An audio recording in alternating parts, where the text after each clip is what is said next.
Tonight on CTV News, extortion, war of words. There's not a crisis. A crisis is what's happening out there with drug overdoses. That's a crisis. People are dying. That comment sparking a backlash from Premier David Eby and the Surrey Mayor, what Brenda Locke is now calling for.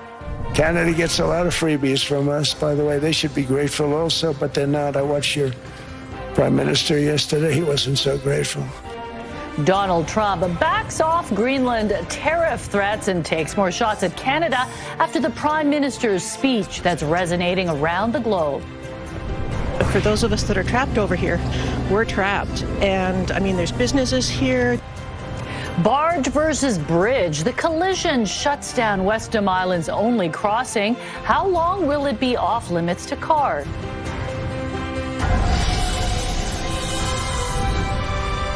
This is CTV News with me, Jung Lee. Good evening and thanks for joining us. We begin tonight with escalating tension over the extortion crime wave. There is fallout from comments made by the RCMP Assistant Commissioner, how he disputed that the violence is a crisis. And clearly Mounties were feeling the heat. CTV's Craig Krause has the story. Demands for urgency as Surrey faces a swarm of extortion to begin the new year. It is, without question, a crisis. 35 since the clock struck midnight on January 1st, forcing the mayor to call on Ottawa to step in. Have asked the federal government to appoint a commissioner for extortion. Her plan is to have the public safety minister bring together police, experts, governments, and community leaders to identify the root causes of extortion and develop immediate solutions. Clearly, the police, I understand, are doing the job that they can do. But this is not good enough. This comes a day after the RCMP Assistant Commissioner repeatedly declined to characterize the wave of extortion-related shootings as a crisis. We take it very serious, as we do with all threats to public safety. But what I'm saying here is we tend to conflate the word crisis. The mayor left in shock. It showed that he had no touch point with what's happening in Surrey. Premier David Eby also taking aim at the Assistant Commissioner. If Mr. Brewer does not feel that urgency, does not feel that this is a crisis, then perhaps he's not the right person to head up this task force. And late Wednesday, Brewer issued a statement apologizing for challenging the term crisis, writing that that was not his intention and that the opportunity to provide an update and reassure the public has instead impacted public confidence. Since being created in September, the task force says 7 people have been charged, while 9 people have been deported from among 111 investigations into the admissibility of foreign nationals. To help further crack down, Surrey's police chief is calling for additional boots on the ground, help from an RCMP helicopter, plus. Going forward, we will endeavor to release the names and photos of individuals who have been arrested and charged. And in the meantime, there's a growing stack of extortion-related investigations piling up. And as of right now, there appears to be nothing slowing it down. Craig Krause, CTV News, Surrey.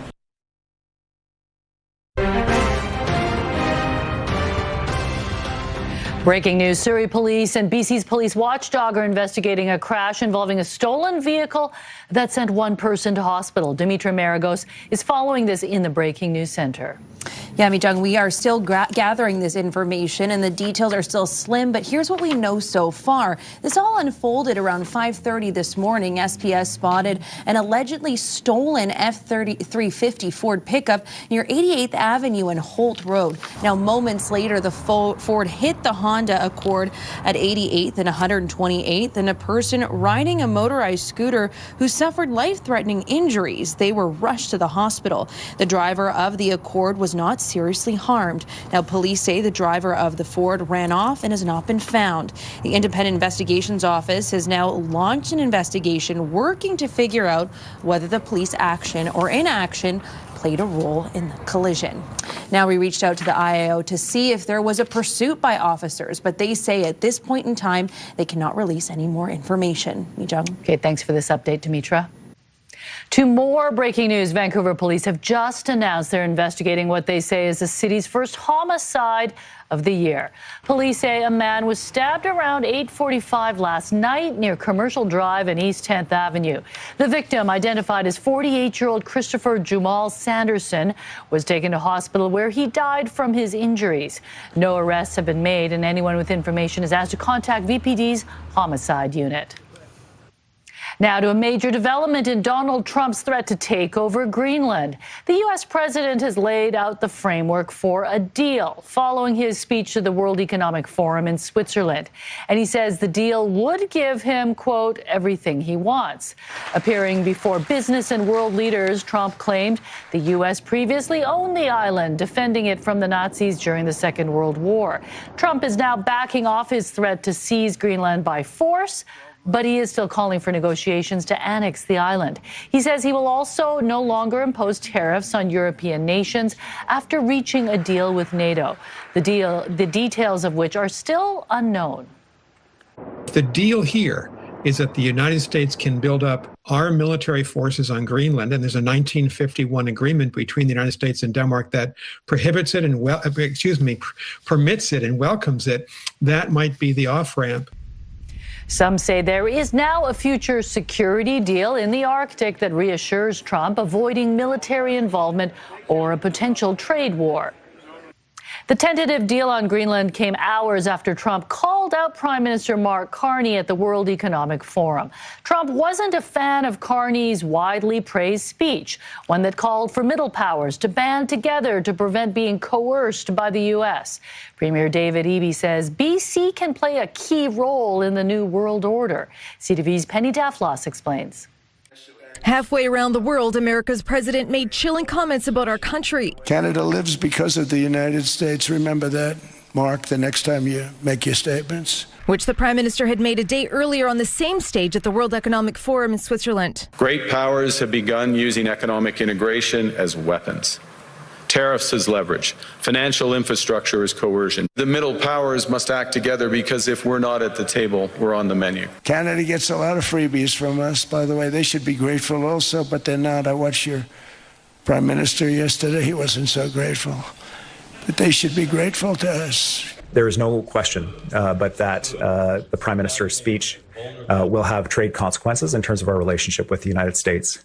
But those trade consequences are minimal compared to the larger term consequences of giving up our sovereignty. Premier David Eby, freshly returned from a trade mission to India, is all in on new economic and diplomatic partnerships. I know that British Columbia will play a crucial role in helping realize this vision the Prime Minister has set out for the country, which I am fully supportive of. While diplomats and strategists fret about a deteriorating relationship, Canada will be well served to have a more dedicated, specific conversation with the president or his team in the coming weeks and months. British Columbians are making their thoughts heard with their feet and wallets. There's a clear shift in customer behavior, so they are still traveling, just choosing different destinations other than the U.S. based on what we're seeing in our data. And even with spring break around the corner, 62% of Canadians said they would not be traveling to the U.S. for 2026. And part of those reasons was politics, exchange rate, as well as border hassle. I certainly urge British Columbians and all Canadians to travel at home or to travel to other countries rather than the U.S. Penny joins us now. Ontario Premier Doug Ford. He's not happy with Carney's trade deal with China, saying Canadians should boycott Chinese EVs. Any indication of friction between Eby and the Prime Minister? Not at all. In fact, Eby is quite pleased with Carney's work in China and said the PM was fully supportive of Eby's work in India. The premiers are actually headed to Ottawa to meet with Carney on Tuesday, where we expect some diverse opinions at the table. But I do think that Trump's comments today will further galvanize them towards cooperation, Mijang. All right. Thanks a lot, Penny. You bet. A man once convicted and later acquitted of homicide in Winnipeg has been arrested in Vancouver for sexual assault. 62-year-old Mark Edward Grant was charged earlier this month with sexual assault with a weapon, unlawful confinement, and other offenses. VPD responded to reports on the morning of January 8th that a woman in her 60s had been assaulted near East Hastings in Columbia. In 2011, Grant was found guilty of second-degree murder in the 1984 death of 13-year-old Candace Dirksen in Winnipeg, but was later acquitted in 2017. Police say he remains in custody and is set to appear in court next week. The public hearing into the death of Miles Gray heard police dispatch audio today. Gray died in a violent fight with 7 Vancouver police officers in August 2015, and he can be heard on the recordings of radio dispatches from officers involved. There was also an unusual delay this afternoon. CTV's Ben Milger has more and a warning. Some viewers may find portions of this report graphic.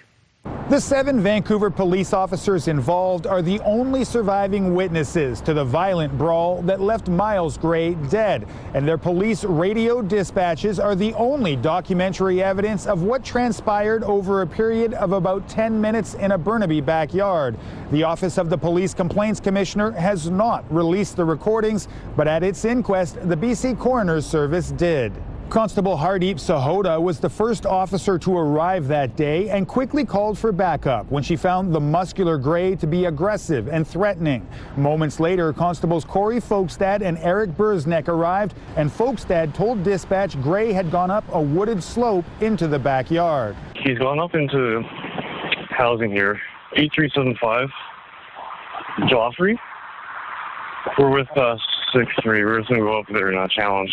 In announcing it would not pursue manslaughter and assault charges against the officers involved, the BC Prosecution Service said contradictions between officers' accounts in key areas are incapable of resolution, so it could not determine a coherent narrative of events. Only the officers themselves know what actually happened in the secluded backyard, but the dispatch recordings reveal the level of tension and conflict as the violence unfolded. Charlie 6-3, have him here. He's not in custody though.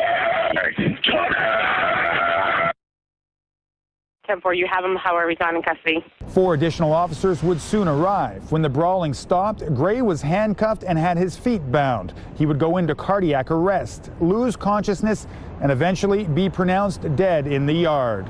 In a strange turn of events during the afternoon session, all of the lawyers involved, there are 13 of them, met behind closed doors without the media or public allowed in.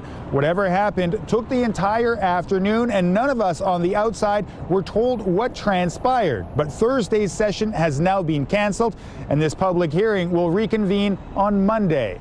Ben Milger, CTV News, Vancouver. No way to Westham. The only crossing to Ladner's agricultural island closed after a barge strikes the bridge. The story in just a moment, but first let's go outside to Grouse Mountain. A beautiful view from there. It is 6:12 and a very foggy Robson Street. The fog really rolled back in as soon as it got dark. Feels like Halloween. Pretty much. Very spooky out there, and that is why the fog advisory has been extended through tomorrow afternoon. So inland and East Vancouver Island, the Sunshine Coast, and Metro Vancouver can expect to see these foggy conditions through tomorrow morning as well for your early morning commute. So do take care. Give yourself extra time on the roads, dropping down to 0 overnight. And then tomorrow, once the fog clears, we won't really know because we'll see mostly cloudy skies, a cool 4 degrees. CTV Weather brought to you by Expedia Cruises. Plan, book, and safeguard your journeys. Explore the possibilities at expediacruises.ca. And after tomorrow's cloudy day, more sunshine on the way heading into the weekend. Those details coming up. Sounds good. All right. Thanks a lot, Anne. It's a tranquil corner of Metro Vancouver, known for its rich farmland and bird sanctuary. But a barge rammed into the Westham Island Bridge last night, and now residents are largely cut off. CTV's Martin McMahon reports. I'm just sitting in my living room, which is upstairs in this house, when I heard a horrendous crashing noise. Westham Island resident Michael Kidder describes how he felt when he heard a barge crash into the 116-year-old structure. Oh dear, what is the damage to the bridge? Because it's a lifeline for Westham Island. And primarily, I still am going, who allowed something that big to go through here? The wood has ruptured on one side while the main section appears out of alignment. The bridge is operated by TransLink and is being assessed for damage. Westham Island is home to major farm businesses, a couple hundred people, and a wildlife conservation area. This farmer estimates there could be as much as $2 million worth of produce stuck on the island. 3,000 tons of potatoes, beets, and the government has to stop allowing barges to go through this bridge. Vehicles are not being allowed on the bridge, but it is open to pedestrians. For those of us that are trapped over here, we're trapped. And I mean, there's businesses here, there's a tree service that can't get out to look after its customers because all their equipment is here. All of their staff's vehicles are also trapped on the island. They all walked across and had their wives and so forth pick them up last night. Lots of us have responsibilities outside of the village of Ladner. And I'm in a position where I'm going to have to rent a car tomorrow morning. Because I've got things to do. Shuttle services are available, both from TransLink and the City of Delta for those walking across. We're waiting for a full inspection with regards to the structure that was damaged. Right now we're trying to do everything possible as a city and with council support is provide funding and our infrastructure and our support to the people of the Weston Island. The bridge will be closed to vehicles Thursday and Friday for further assessments and potentially longer depending on the extent of the damage. Martin McMahon, CTV News, Delta. We have an update on the teenager seriously injured in a hit-and-run crash in Richmond last week. Also ahead. Do you remember the last job you had before showbiz? Yes, the old spaghetti factory. Oh, yeah! The BC actor skyrocketing to fame thanks to heated rivalry. What his life was like in Vancouver before his big break. When CTV News at 6 continues. Stay with us.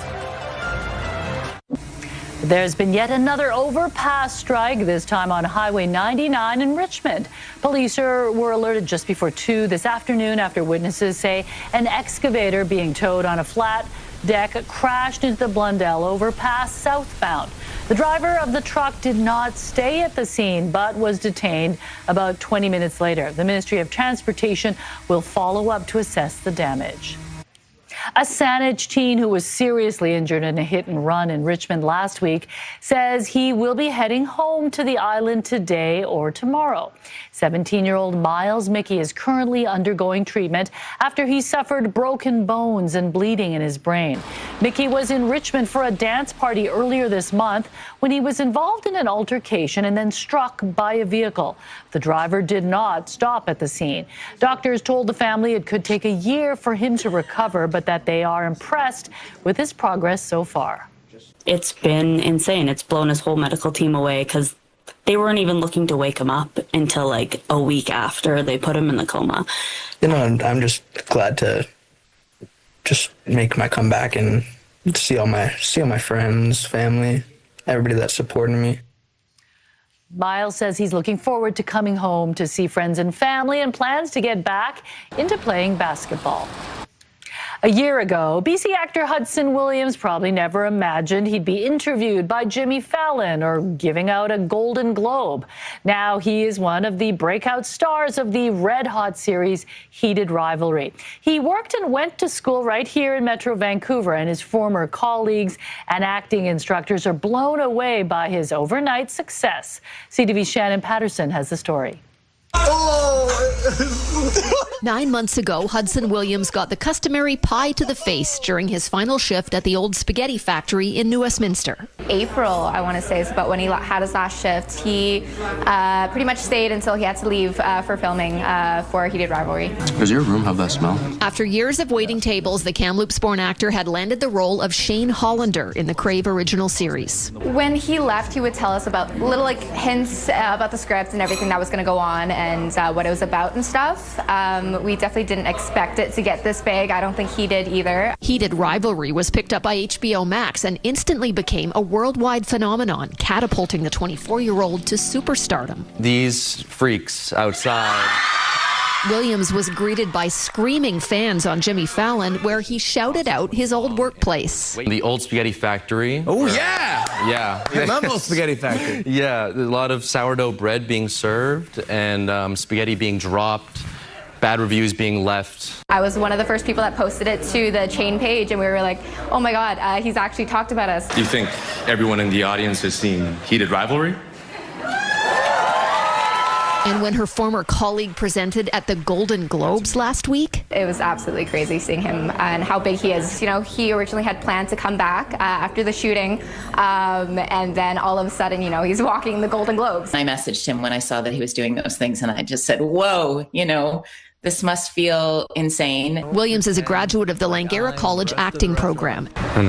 This is one of his student films. He was just brave and willing to try anything, any characters, any genres. He was destined to be somebody that everybody knew his name and loved what he was doing. Heated rivalry has been renewed for a second season, and Williams has started modeling in Europe, but he hasn't forgotten where he came from. He checks in regularly. He came in a couple weeks ago just to say hi, to drop off a couple gifts. He will always be a spaghetti factory waiter. 100%. Yeah, we call him Spaggers. I would hope that he would still be able to remember us here. Shannon Patterson, CTV News, New Westminster. And Heated Rivalry is produced in association with Crave, which is owned by CTV's parent company, Bell Media.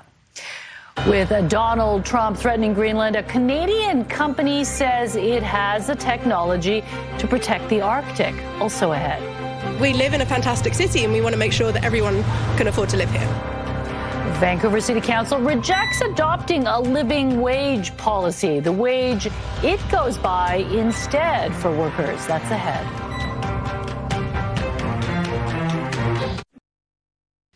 The City of Vancouver will not be reinstating its living wage policy. Opposition councillors tried to convince council that the city should pay workers, including janitors and security guards, more. As CTV's Isabella Zavarisi reports, advocates say it's disappointing.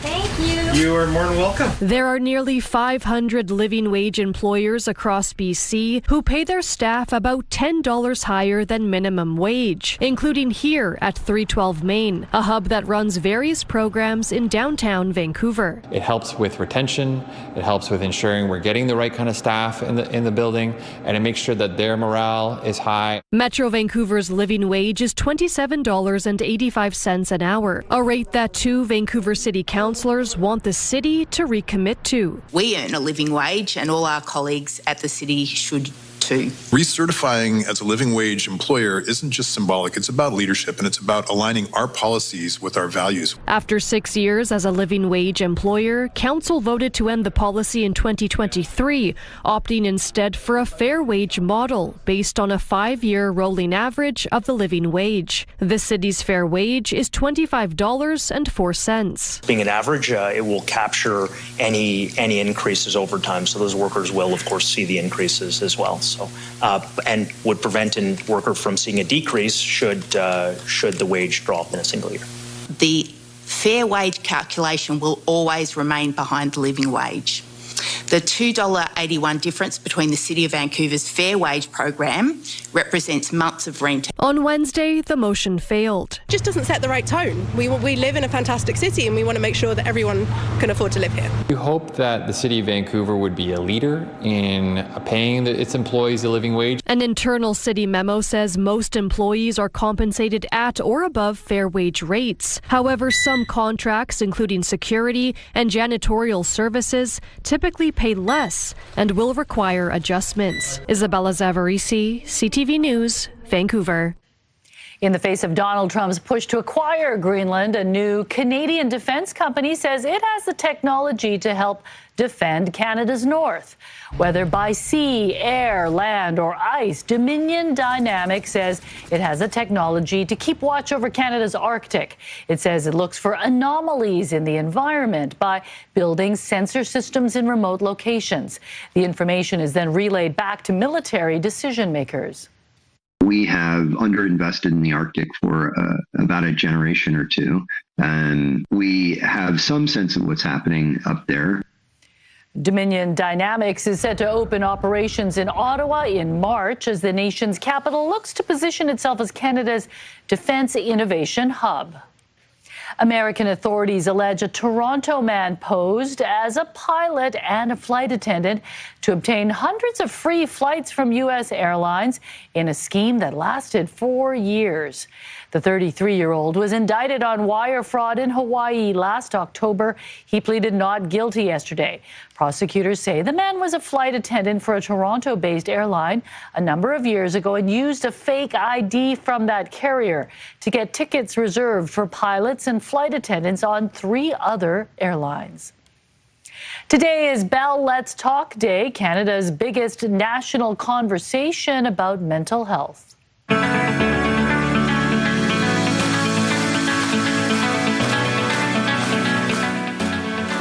This is the 16th year for the annual event promoting mental health awareness and conversation. This year's theme is taking a moment for mental health, urging people to make self-care a priority and to check in on others.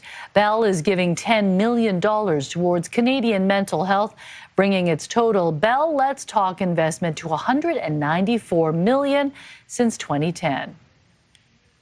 Gun violence and extortion threats have some people looking at installing bulletproof glass.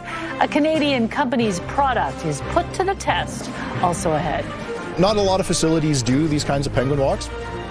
March of the Penguins, an annual trek around the Calgary Zoo that's become one of the zoo's most popular events. Ahead on CTV News at 6.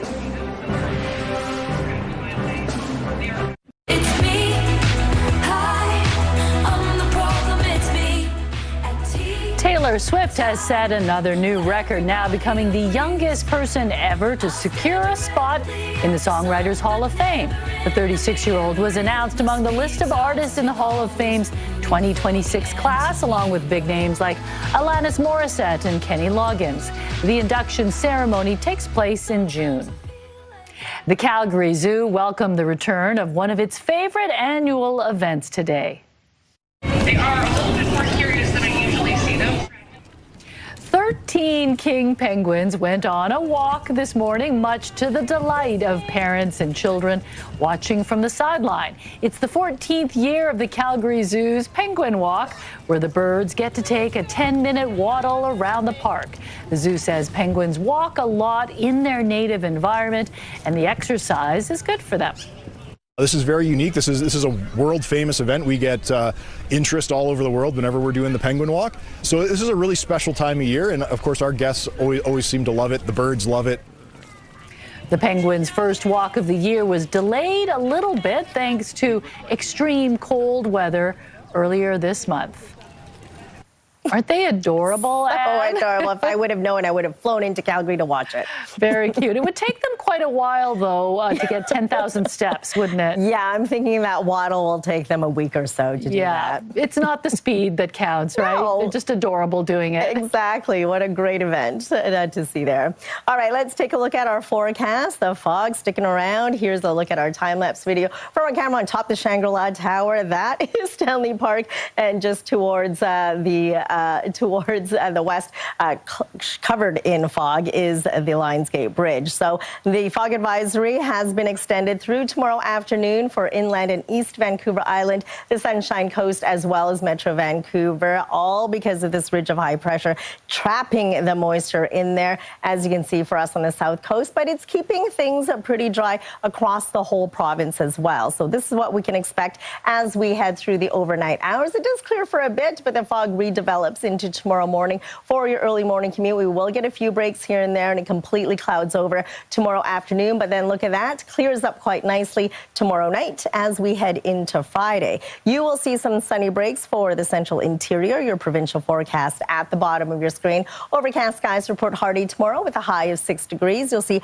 mostly cloudy conditions with a few sunny breaks. 5 degrees for Campbell River and Comox. Same story for parts of the South Island from Tofino right down to Nanaimo. Temperatures between 4 and 6. Partly cloudy skies for the Southern Gulf Islands and Victoria. For the Sunshine Coast, you'll see sunny breaks with a high of 5. That's what you can expect up the Sea to Sky Highway for Squamish at 6 degrees. Whistler, cooler at 1. And for us across the Lower Mainland, once the fog clears, we will see mostly cloudy skies with a few breaks. Cool temperatures between 4 near the water and 6 degrees further inland. But then it does clear up quite nicely on Friday, mostly sunny skies and 5 degrees. A mix of sun and cloud for Saturday and Sunday. Heading into Monday, clouds over. Staying dry, though. A mix of sun and cloud for Tuesday before clouds over for Wednesday with some sunny breaks. Warmer with a high of 8, but those overnight lows dropping below freezing for Friday, Saturday, and Sunday.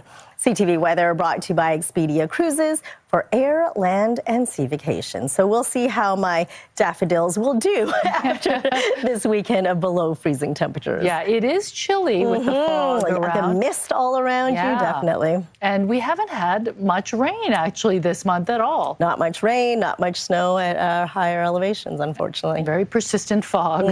All right, thanks, Anne. Welcome.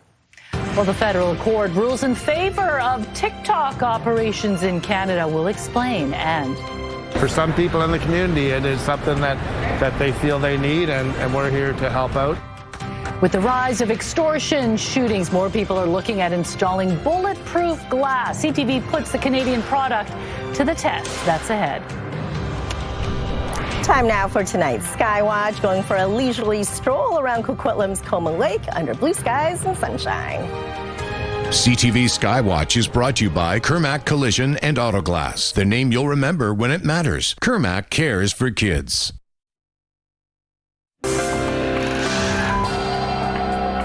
Taking a look at today's markets, the Canadian dollar traded for 72 cents to the American dollar. Oil up 26 cents, closing the day at $60.62 U.S.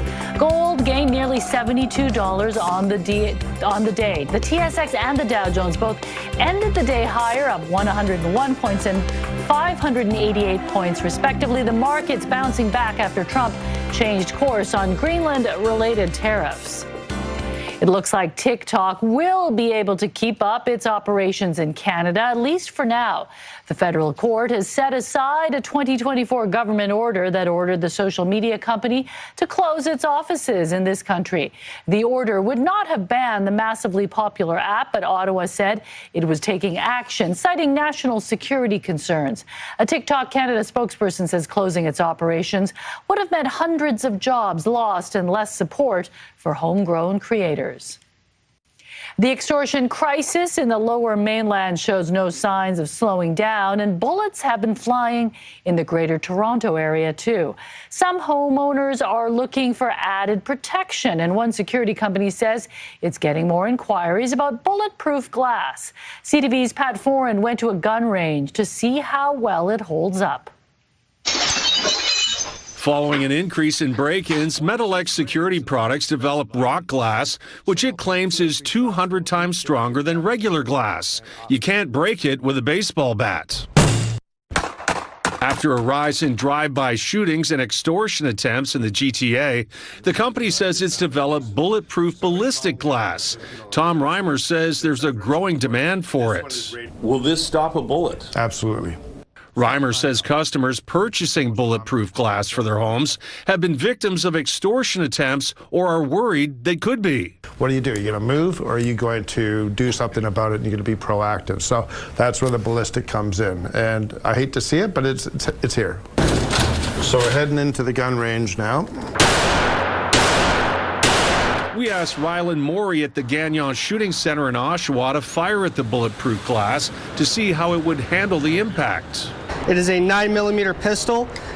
It's a pretty fancy one, considering that it's not exactly what most of the criminals are carrying these days.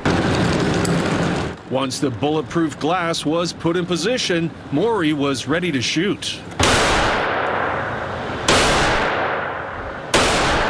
Then it was time to see how the ballistic glass held up. Stop it! Sure did. I'm so happy that it's done what it's supposed to do. This is ballistic 9mm glass, 3/4 inch, retrofit. It hung into the frame, no movement there. This does a more than a good job of stopping that for sure. Now this is something you hope you don't need. No. But for some people in the community, it is something that they feel they need, and we're here to help out. Outfitting a home with bulletproof glass could cost thousands of dollars, but Reimer says for some families or businesses, it may make them feel safer and give them peace of mind. Still ahead tonight, winless in 11. The shot ricochets over, and they score. D'Angelo put it home. After Monday's loss to the Islanders, the Canucks are now just a few games away from uncharted territory. And they've got Ovi and the Caps in town tonight. The Ringside Report is next. Plus, beyond the ball, Adam has a happy update on a story about a sad donkey who played with a big ball. Next on the Sawatsky sign-off. Right now, here's Yasmin Gandam with a preview of Your Morning Vancouver. They've been making headlines for all the wrong reasons. Thursday on Your Morning Vancouver, a closer look at why the Vancouver Canucks just haven't been able to win. We'll look at the rebuild and what needs to happen next. Plus, we're approaching Braille Literacy Month, how it opens up the world for those who are blind, and how a new nail art movement is sparking conversations. We'll see you in the morning.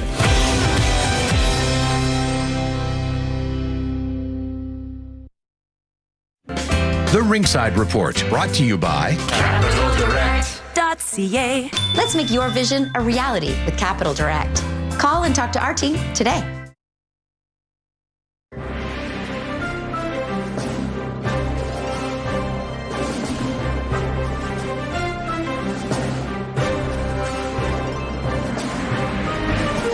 Things can't get much worse, can they? The Vancouver Canucks find themselves firmly in last place in the entire NHL. Their winless streak now at 11 games. Things are so grim, some are calling it one of the darkest stretches in the history of the franchise. Here's CTV's Kevin Chirac with this week's Ringside Report.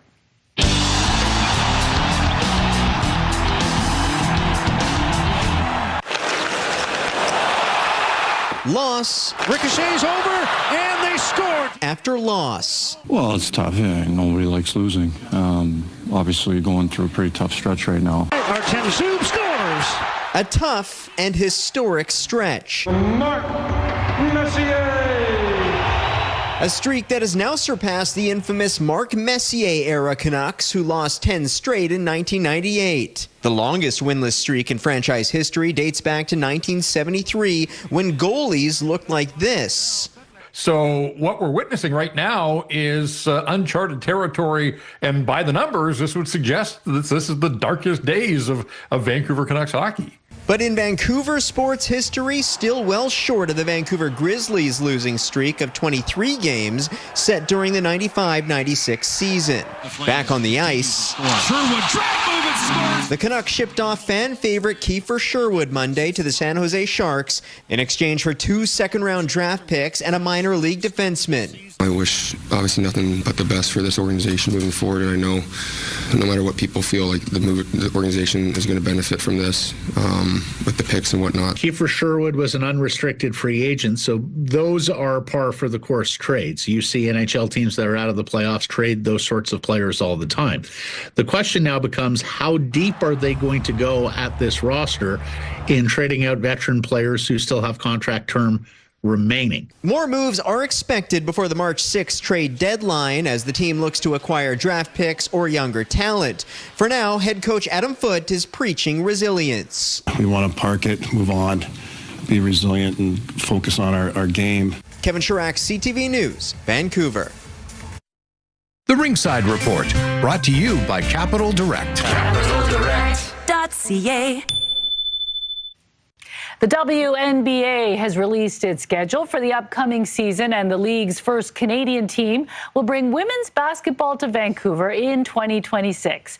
The Toronto Tempo partnered with Lego Canada to unveil the schedule for the team's inaugural season. Toronto will host 2 games at Rogers Arena this season against the Portland Fire on August 21st and the defending champions, Las Vegas Aces, on August 23rd. The Tempo will play their first ever game on May 8th against the Washington Mystics. A fan favorite team will be making a trip to Milan next month for the Winter Olympic Games. Feel the rhythm, feel the rhyme, get on up, it's bobsled time, cool running! Jamaica's bobsled team has qualified for 3 events at next month's Milano Cortina Games. They will compete in the women's monobob, men's 2-man, and men's 4-man events. Bobsleigh events at the Olympics will run from February 12th to the 22nd.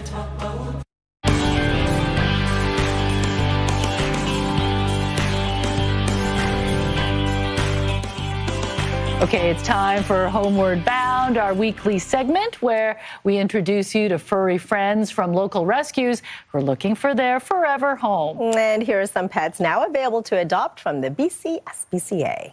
Say hello to Balto, a 6-year-old Mastiff mix who came into the SPCA's care severely underweight. He is on a refeeding plan to help him regain weight and get stronger. Balto is described as intelligent, affectionate, and eager to connect with people, but he will do best with owners who are willing to work with his separation anxiety. He's available for adoption at the SPCA's Vancouver shelter. And Mastiffs, they're pretty big dogs, he's gonna right? be a big boy for sure. Well, this is Tilly, a sweet 3-month-old puppy looking for his forever home. And speaking of big, he is a mix of German Shepherd and an English Mastiff, meaning he will be about 100 pounds when he grows up. Ooh. Yeah, those hoping to adopt Tilly must be ready for normal puppy behaviors like chewing things and the zoomies, of course. Tilly is available at the SPCA in West Vancouver. What are the zoomies? When they run around like crazy around the whole house. That's what I thought. All right, let's take a look at Mr. Feeney. This 8-year-old feline was surrendered when his previous owner could no longer care for him. He's a bit shy at first, but will open up in no time once he feels safe. Now, Mr. Feeney will be quick to greet you with his raspy meow and enthusiastic headbutt. He is available at the SPCA's Richmond location.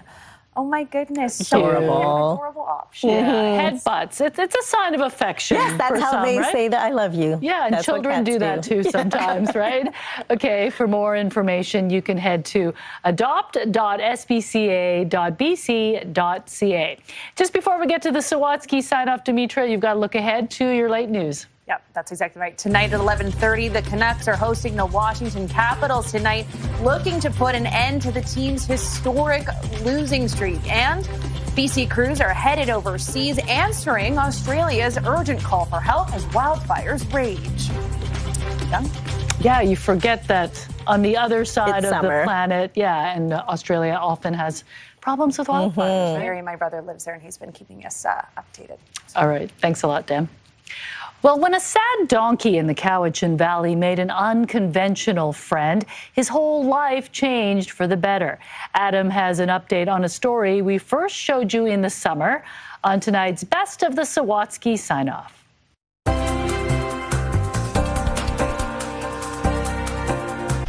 When she first met this donkey, Michelle Singleton says he was depressed. His name originally was Eeyore, which just kind of tells you he's a sad, lonely donkey. Not only had his owner recently died, Eeyore had spent his whole life in a backyard by himself, which is detrimental for herd animals. Yeah, he needs to be with other donkeys. While Michelle waited for other rescue donkeys to arrive at her home for Hooves Farm Sanctuary, they renamed him Earl and set him up on play dates with other animals. Which he didn't particularly care for, especially big pigs. He was like, who is this? Well, if Earl couldn't play with someone, they wondered if the donkey might like to play with something. The excitement was just like pure joy for him. Earl and his yoga ball were inseparable. The donkey transformed. He just had the time of his life. It was like so much fun. Earl played with his ball for countless hours, day and night, for 2 weeks, until one morning Michelle discovered the donkey heartbroken. His ball was deflated and he was trying to play with it. After realizing Earl's ball was beyond repair, Michelle shared the donkey's dilemma on social media and eventually received donations of almost 40 balls from across the province. It was like a kid in a candy store. This was like the greatest thing ever. Well, even better, Michelle hoped, was the arrival of a trio of rescue donkeys. But Earl hadn't been around his kind since he was a baby and was awkward. He really doesn't know what to do, what's acceptable behavior. Although the trio tried to teach Earl how to be a donkey, he spent the next 6 months on the other side of a fence from them, until just this week, when Earl changed his behavior, was finally accepted, and now shares the space with them. It's just nice for him to be part of a family, and they can do donkey things together, so that's really exciting. And after Michelle recently noticed a couple of the other donkeys playing with his ball, it's possible Earl could convince them all to form a ball team together. This is the life we want him to have, and now he has it. Adam Sawatsky, CTV News, Duncan. The Sawatsky sign-off, brought to you by CapitalDirect.ca. Let's make your vision a reality with Capital Direct. Call and talk to our team today. Earl, I love isn't he him. cute? Yeah. He takes a while to warm up to other donkeys, but when he comes around, he's all in. Yeah. I think I might have a little Earl in me then. I think we all do. I think the other donkeys needed to have a ball in their mouth for, Earl to break the ice. I have one of those deflated balls in a closet somewhere. I got to send that to Earl because I don't use it. I think you have to get yourself a donkey. That's what you got to do. All right, let's take a look at our scenic snapshot for tonight. A fabulous photo of the fog in South Surrey. Thanks, Tim, for sending this one in. And we want to see your scenic snapshot as well. So email us at scenicsnapshot@ctv.ca. It's so great from above, not when we're in the pea soup. Yeah, but we're getting some sun. We're getting there for sure. Yeah, it's a photographer's delight, though, isn't it? I know, it's amazing. All right, thanks for joining us. Demetra's back tonight at 11:30.